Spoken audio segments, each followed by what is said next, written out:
Business was started in 1911 by my grandfather,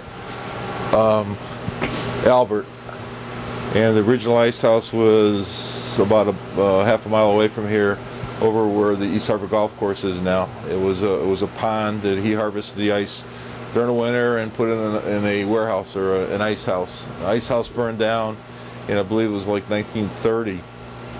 And this place subsequently was built. This was opened in 1933.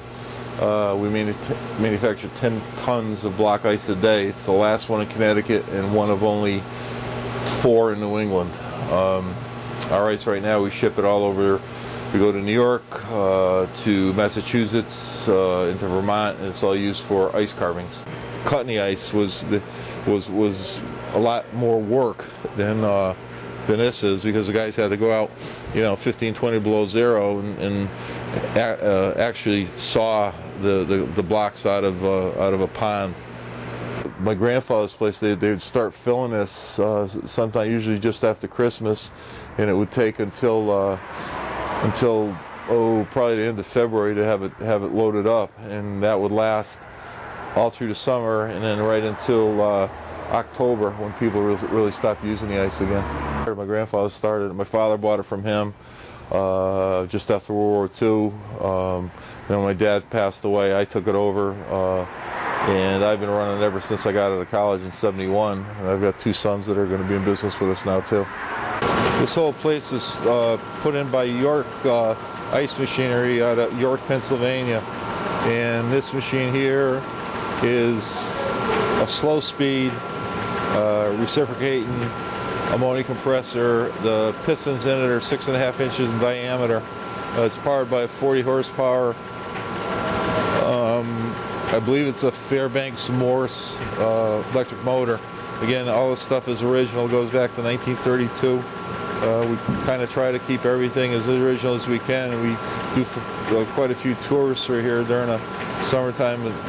We're kids from grammar school and all are brought in to see the history of ice making. What Steve's doing today is called pulling ice, for lack of better words. He's going to be pulling 54 blocks, which equates to about 8 tons of ice.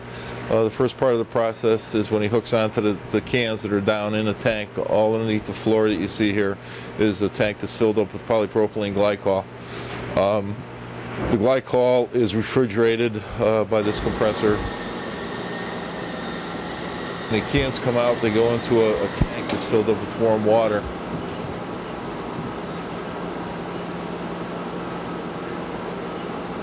Because the cans are tapered, the cakes of ice will eventually float and loosen themselves from the cans.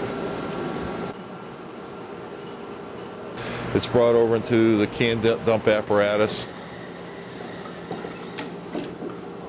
tipped over, cakes run into the storeroom.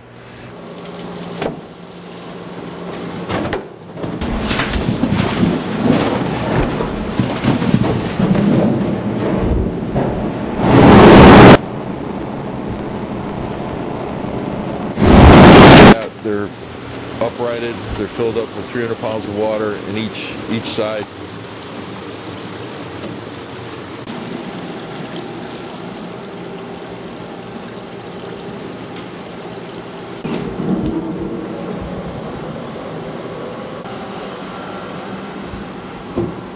Put back down into the tank.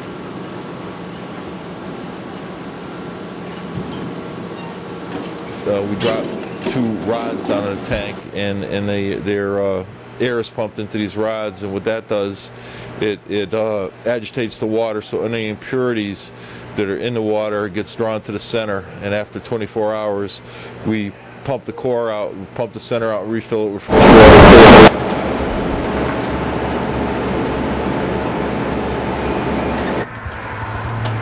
Gorgeous.